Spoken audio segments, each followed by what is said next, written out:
Chère Perchevalloise, chers Perchevallois, une nouvelle fois cette année, je ne serai pas en mesure de vous présenter ces vœux en face à face, autour d'un moment convivial. La crise sanitaire est toujours bien présente et je souhaite que 2022 soit l'année qui nous permette de dépasser cette pandémie mondiale. Au-delà de la traditionnelle carte de vœux, qui devient électronique et animée aujourd'hui, que nous avons diffusée largement depuis le 1er janvier, j'ai souhaité vous présenter avec mes adjoints les actions menées en 2021 et les défis que nous aurons à relever en 2022. Au cours de ce mandat, nous avons une feuille de route dont je suis le garant. Un mandat de 6 ans est court. Nous arrivons déjà à la fin de la 2e année. C'est pourquoi, sur la base d'un calendrier étalé sur les 6 années, nous devons sans cesse nous adapter, ajuster les projets au gré des événements, des opportunités. Notre programme municipal couvre 4 axes que nous suivons scrupuleusement. L'attractivité du territoire pour que notre commune soit et continue d'être attirante pour ses habitants, mais également pour les personnes de l'extérieur, de passage. Et cela passe par de nouvelles propositions de logement, d'accession à la propriété. Le soutien et le développement au commerce, dont je salue d'ailleurs les acteurs, nouveaux et anciens commerçants, qui surfent sur une belle dynamique. Il y a également l'aménagement des berges de Luynes, sur lesquelles nous sommes aujourd'hui, près du canal, de l'autre côté la rivière de Luynes, un projet que nous souhaitons mener tout au long du mandat. Une étude est lancée et dans les prochains mois, nous pourrons faire un bilan d'étape de ce projet. L'aménagement du territoire et des espaces est un autre domaine dans lequel nous souhaitons travailler, notamment sur la sécurisation des traversées de bourg. La vitesse est un point de vigilance auquel nous nous attachons, notamment à travers les radars pédagogiques. La prévention contre les inondations, une étude est relancée, notamment au niveau du Teil et la Rouge, afin effectivement de penser des aménagements qui nous permettraient de prévenir ces éventuelles inondations.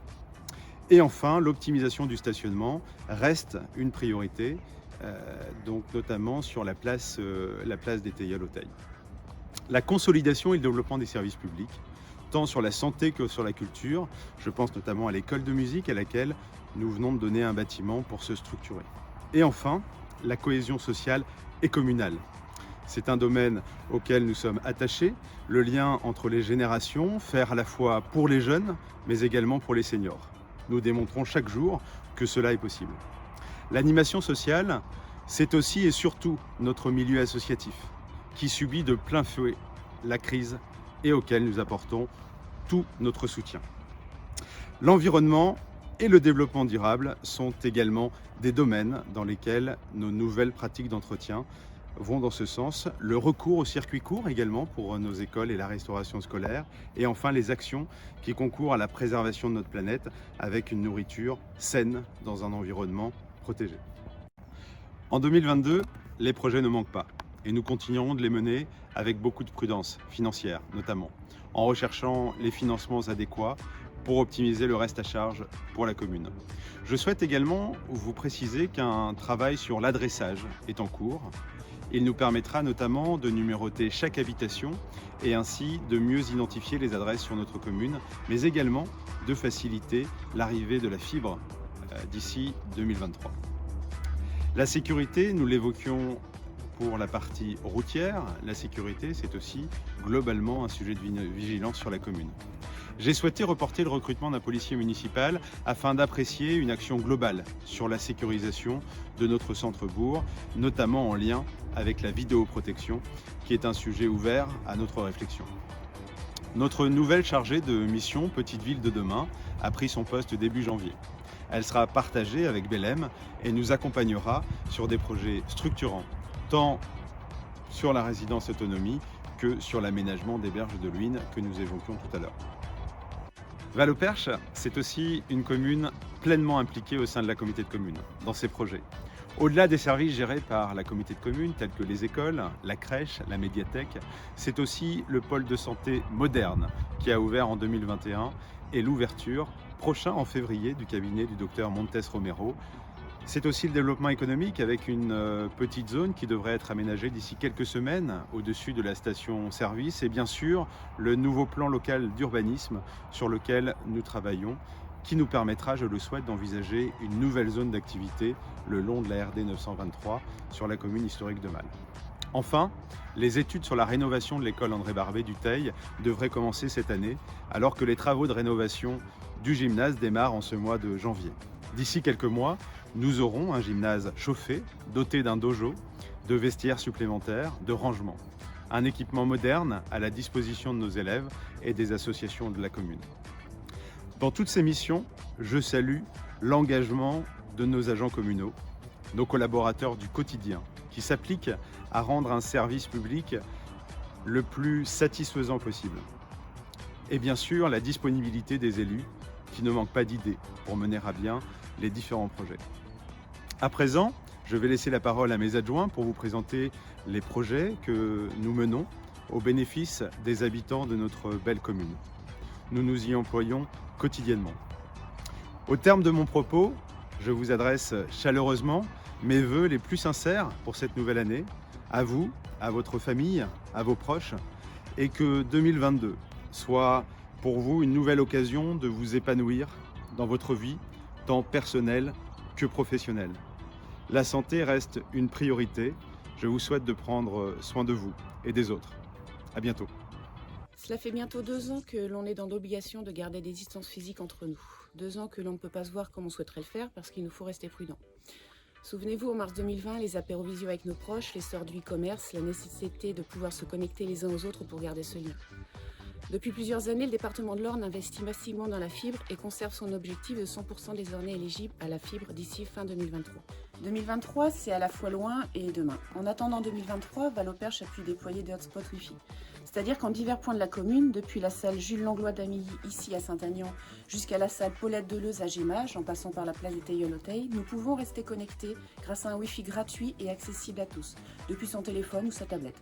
Alors la prochaine fois que vous vous promènerez dans l'un des 6 bourgs perchevallois, ou bien que vous louerez l'une des salles des fêtes, n'hésitez pas à vous connecter à Internet. Et pourquoi pas y découvrir nos nouveaux commerçants dynamiques et présents sur les réseaux sociaux, avant d'aller les rencontrer pour de vrai dans leurs échoppes ou sur le marché hebdomadaire. Le commerce bouge et évolue à Val-au-Perche. Une dizaine de nouveaux professionnels en moins de 2 ans et de nouvelles installations prévues en 2022-2023. Un dynamisme que nous nous devons d'accompagner, nous Perchevallois, en essayant de consommer local. D'autant que nous avons la chance d'avoir une certaine diversité dans notre belle commune. Mais peut-être que vous avez des idées sur les commerces qui manquent, alors communiquez-nous vos idées, orientons ensemble nos recherches vers les indispensables que nous souhaitons voir s'installer. Et continuons à rester en contact, notamment grâce à l'alerte événement, qui après inscription vous permettra de recevoir par SMS les informations importantes que la commune communiquera, comme les alertes météo ou bien dans le cas de travaux de blocage sur la voirie. Beaucoup de réalisations passées et à venir dans le domaine de l'habitat, la voirie, les travaux et l'assainissement. Notre futur lotissement situé sur le terrain des Cormiers, comme nous y étions engagés, nous lançons en mars la viabilisation de 16 parcelles à construire de 440 à 725 mètres carrés. Elles seront commercialisées d'ici peu. Les nouveaux habitants auront le choix de leur constructeur pour la réalisation de leur pavillon de plein pied avec possibilité d'un étage. Du côté de la voirie, en plus des derniers radars pédagogiques installés en 2021, que nous déplaçons régulièrement, nous étudions également l'aménagement des entrées de bourg, de la Gandinière sur la Rouge et de la Sirotière sur Saint-Aignan-sur-Aire, afin de limiter la vitesse et de sécuriser les abords. D'autres chantiers sont également lancés en 2022. Le conseil municipal a décidé de réhabiliter l'ancien logement de la mairie de Gémage en gîte conçu pour recevoir des personnes à mobilité réduite avec une capacité de 10 à 12 personnes juste à côté de la salle des fêtes. Nous travaillons également sur le réaménagement de notre mairie d'Itaye-sur-Luine avec le déplacement de l'entrée de la salle des fêtes qui se fera de l'autre côté, du côté de la cour de la Poste. En 2021, nous avons réalisé le remplacement des jeux sur la commune de Malle et de La Rouge. Et en 2022, nous ferons ceux de Gémage, Saint-Aignan et l'Hermitière. Nous installons également des boîtes à livres sur nos communes avec le partenariat de la communauté de communes. Enfin, sur le sujet de l'assainissement collectif et d'actualité, suite à la crise sanitaire, toutes les boues de la station étaient épandues par des agriculteurs dans leurs champs. Maintenant, ils sont traités, séchés et envoyés sur des sites spécialisés. En 2022, une réflexion sur l'extension des réseaux doit être menée, notamment dans les centres-bourgs qui ne sont pas encore assainis, l'Hermitière, Gémage et Saint-Aignan sur Aire. Enfin, notre contrat de concession de nos réseaux et stations d'assainissement s'achève en décembre 2022. Une remise en concurrence est en cours pour les 10 prochaines années. Dans le contexte actuel, prendre soin de notre santé est une priorité. En 2021, vous avez été 6000 personnes à fréquenter le centre de vaccination de Val-au-Perche. 2022, nous allons poursuivre nos efforts en matière de santé en accueillant dans tous les prochains jours un médecin généraliste qui rejoindra le pôle de santé, en vous permettant d'adhérer à une mutuelle communale plus économique et enfin, avec la rénovation de la résidence autonomie des 4 vents pour le bien-être de nos seniors. Ce sera également continuer nos efforts pour offrir des produits locaux ou issus de l'agriculture biologique dans les assiettes des enfants des cantines de Val-au-Perche et permettre aux familles de bénéficier également d'une tarification tenant compte de leur coefficient familial.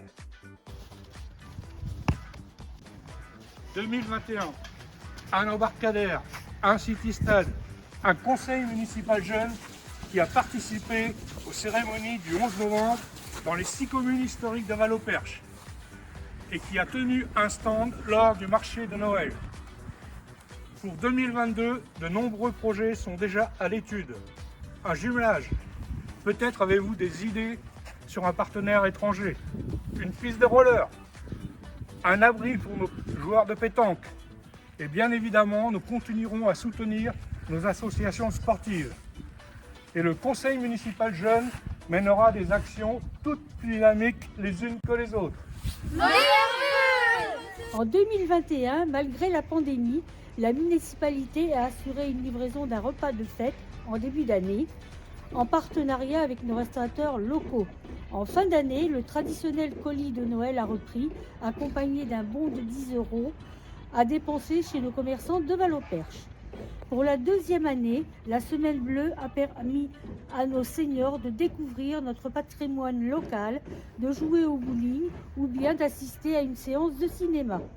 Après des mois de suspension, le 11 novembre 2021, nous avons repris le repas des seniors de Saint-Aignan et La Rouge avec une mise à l'honneur de nos doyens.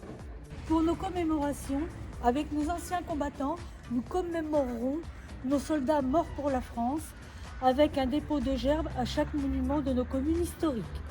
Pour les repas des seniors, il y en aura 4, un à Malle, un au Taille-sur-Vigne, un à l'Hermitière avec les seniors de Gémage et un à La Rouge avec les seniors de Saint-Aignan. Pour la 3e édition de la Semaine Bleue qui se déroulera du 10 au 14 octobre, chaque jour, une activité vous sera proposée.